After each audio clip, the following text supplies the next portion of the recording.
lillah walillah. Bismillahirrahmanirrahim. Assalamualaikum warahmatullahi wabarakatuh.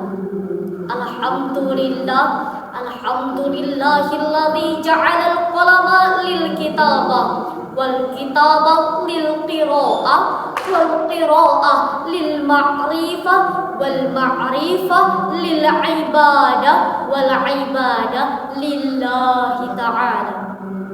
Dewan Hakim yang arif dan bijaksana, serta hadirin sebangsa dan setanah air dimanapun Anda berada.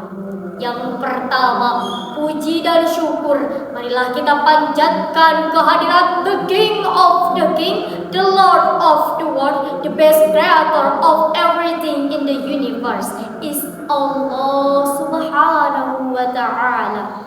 Biqaulina alhamdulillahi rabbil alamin. Salawat beriringkan salam kita curahkan kepada sang proklamator kemerdekaan yang terkenal dengan sistem dakwahnya mengajak bukan mengejek, merangkul bukan memukul, mengkafirkan Islam bukan mengkafirkan yang sudah Islam. Baginda Nabi besar Muhammad sallallahu alaihi wasallam. Hadirin, berbicara mengenai mewujudkan cinta tanah air. Cinta itu tidak hanya diungkapkan dengan kata-kata, melainkan harus dibuktikan dengan perbuatan, yakni dengan mewujudkannya. Mewujudkan cinta tanah air sangat perlu peranan anak-anak muda. Mengapa harus anak-anak muda? Karena sejarah Indonesia adalah sejarah anak-anak muda. Seperti halnya peristiwa Sumpah Pemuda, yang mana para pemuda dari Sabang sampai Merauke dengan sadar merebut kemerdekaan. Yang kedua, peristiwa Rengas Dengklok, ketika sekumpulan pemuda berhasil membujuk Bung Karno untuk memproklamirkan kemerdekaan. Yang ketiga, reformasi 98. Ketika itu, para pemuda berhasil berkumpul untuk menumbangkan sebuah era kepemimpinan dan menghasilkan harapan-harapan yang baru. Tanpa adanya pemuda, tidak akan pernah ada sebuah negeri yang bernama Indonesia. Dalam sejarah bangsa, anak muda merupakan aset yang sangat berharga. Innaha aghla minal dhahab wa aghla minal jawahir wa aghla mimma tahtal ardi wa ma 'alaiha.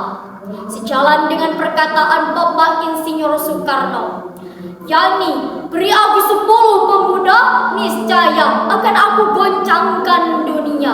Begitu pula dengan Syekh Mustafa Al-Ghulayaini, seorang pujangga Mesir, berkata, Inna fi yadi syubani amral ummah wa fi iqdamiha hayataha. Sesungguhnya pada tangan-tangan pemuda lah terdapat urusan umat, dan pada kaki-kaki mereka lah terdapat kehidupan umat. Tidak hanya dalam sebuah sejarah bangsa, dalam literatur sejarah Islam dikisahkan Sayyidina Umar bin Khattab pernah berkata, tiap kali aku menghadapi masalah yang begitu besar, yang pertama aku panggil adalah anak-anak muda. Begitu pula dengan Rasulullah Sallallahu Alaihi Wasallam ketika memilih Usamah bin Zaid, seorang pemuda berusia 18 tahun, untuk memimpin perang pasukan Islam dalam menghadapi ekspansi Islam di wilayah Syam. Padahal ketika saat itu banyak orang yang lebih tua daripadanya. Hadirin, dikisahkan pula dalam Al-Quran surat Al-Kahfi kisah yang lain yang berbunyi, A'udzu billahi minasy syaithanir rajim. Bismillahirrahmanirrahim.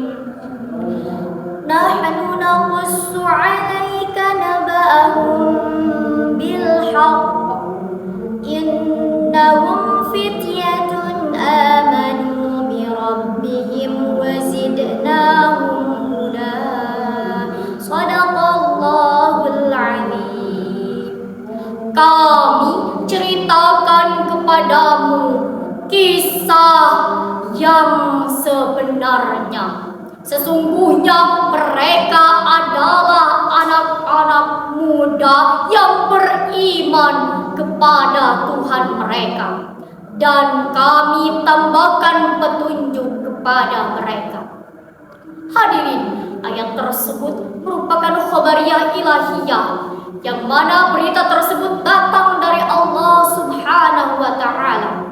Pemuda Ashabul Kahfi merupakan simbol personifikasi pemuda-pemuda beriman yang pandai membela kebenaran, pemuda-pemuda yang gagah pandai mempertahankan akidah, pemuda-pemuda idaman pandai membela keyakinan. Mereka lebih baik mati terbengkalai tanah daripada mati bercermin bangkai.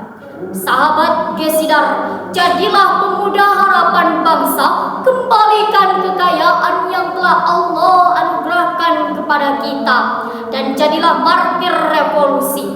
Buktikan bahwa anak muda bukan sebagai barisan yang pasif dan bukan generasi yang hanya menyimak dengan naif. Wabillahi taufiq wal hidayah. Wassalamualaikum warahmatullahi wabarakatuh.